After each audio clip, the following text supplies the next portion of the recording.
Most Reverend Professor Emmanuel Asante is the chairman of the National Peace Council of Ghana and also the former presiding bishop of the Methodist Church, Ghana. Most Reverend Professor Emmanuel Asante is an ardent advocate for peace. His vision of peaceful nation is built on core democratic values and characterized by his commitment to ensuring that Ghana is a model of a peaceful nation in Africa, where people can engage in their lawful activities, confident that the institutions, mechanisms, and capacities for mediating differences and grievances are effective and responsive. Most Reverend Professor Emmanuel Asante has articulated his vision of peace for Ghana on different platforms in Ghana and international circles. He is an ardent advocate of social justice, inclusiveness, tolerance, dialogue, and consensus building. I have the honor to invite Most Reverend Professor Emmanuel Asante to give us a statement.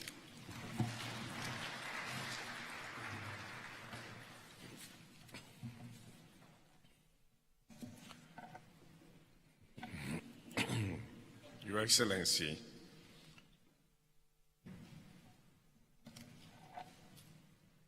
Honorable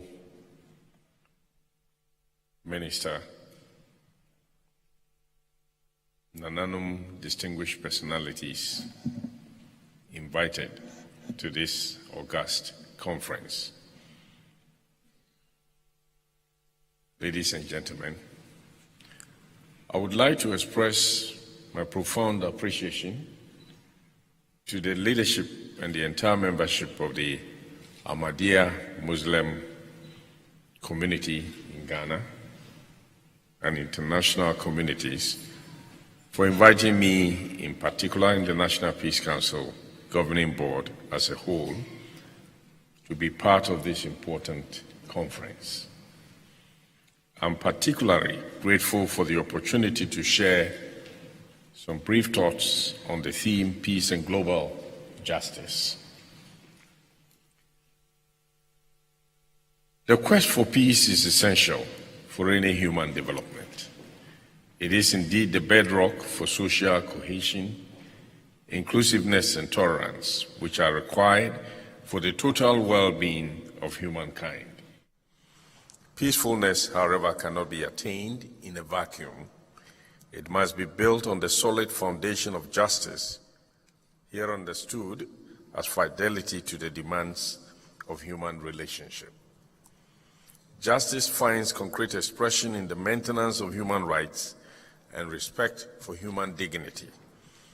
It is for this reason that I personally think that the theme of this conference is not only appropriate, but timely.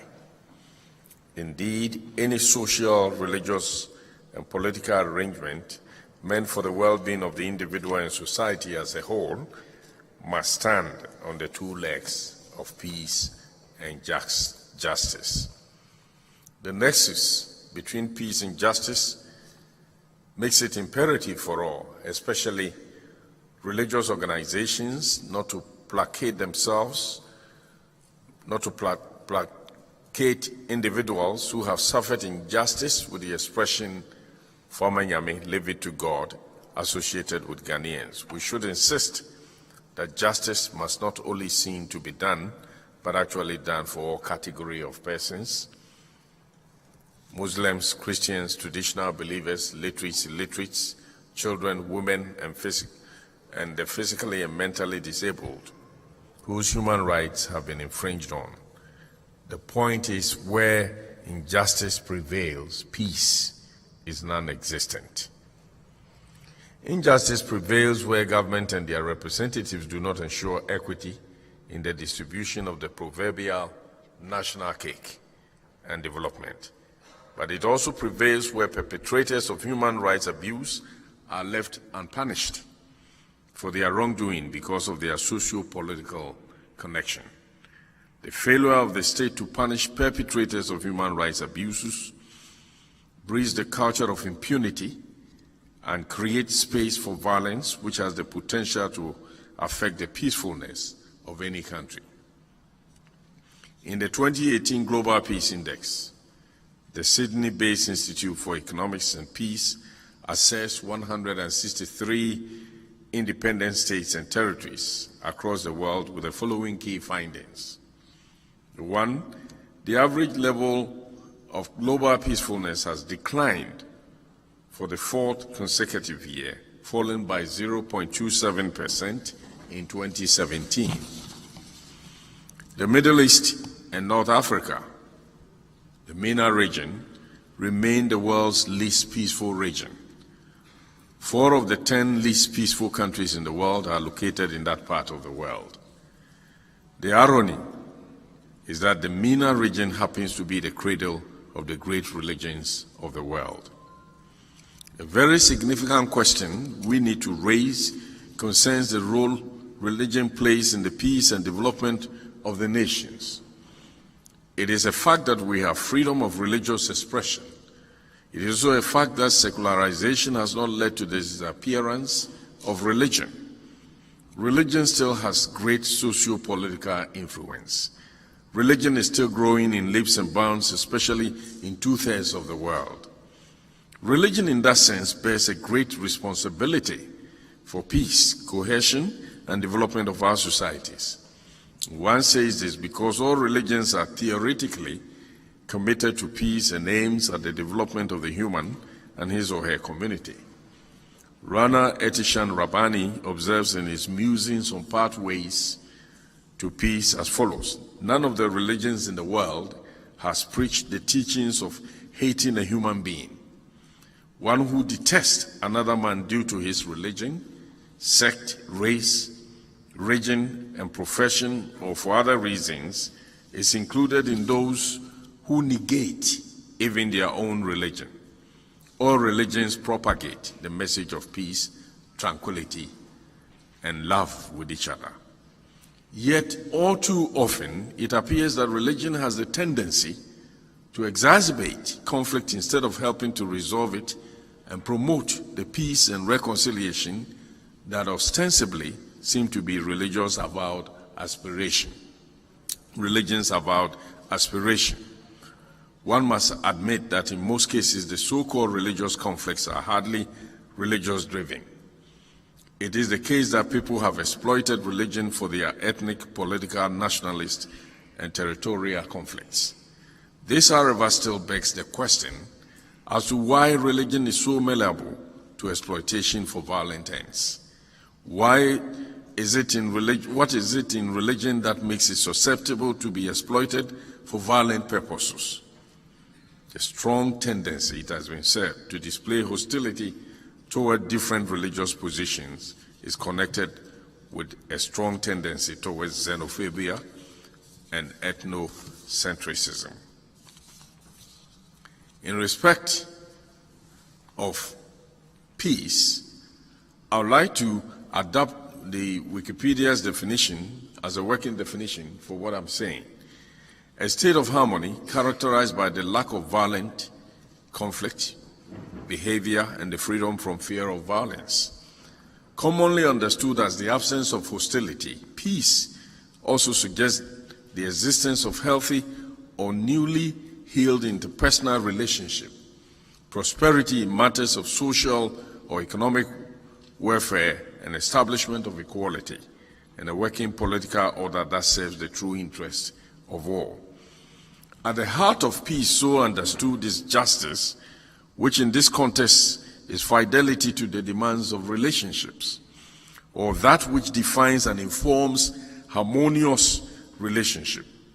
It is important for us to understand that peace is hardly the absence of conflict.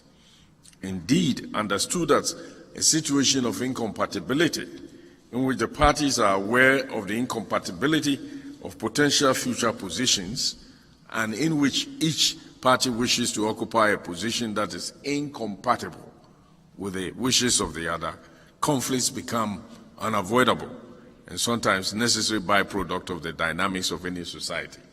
Conflict so defined clearly indicates that peace bespeaks the management of conflict, to the extent that it does not develop into violent clash.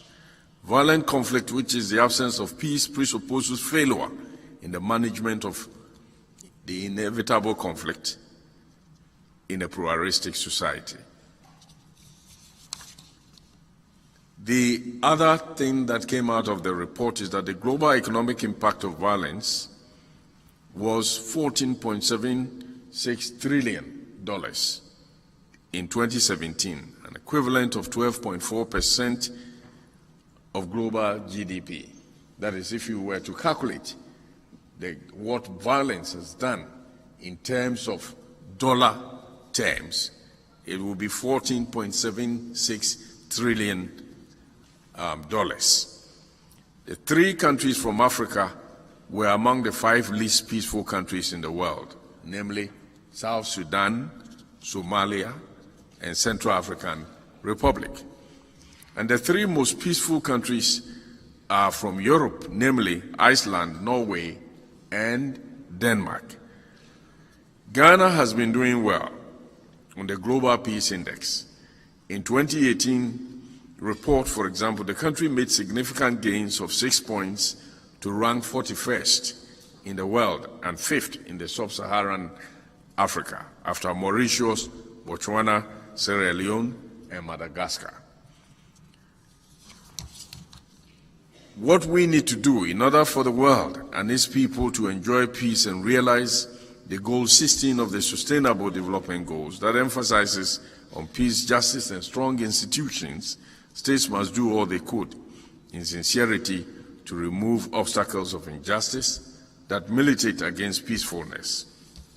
I would urge religious and traditional leaders to lead a fight against injustice that threatens the peace of the world by not only preaching against it, but more importantly, by showing leadership and standing up against actions and inactions by either government or sections within the country that has the potential of disturbing our peace.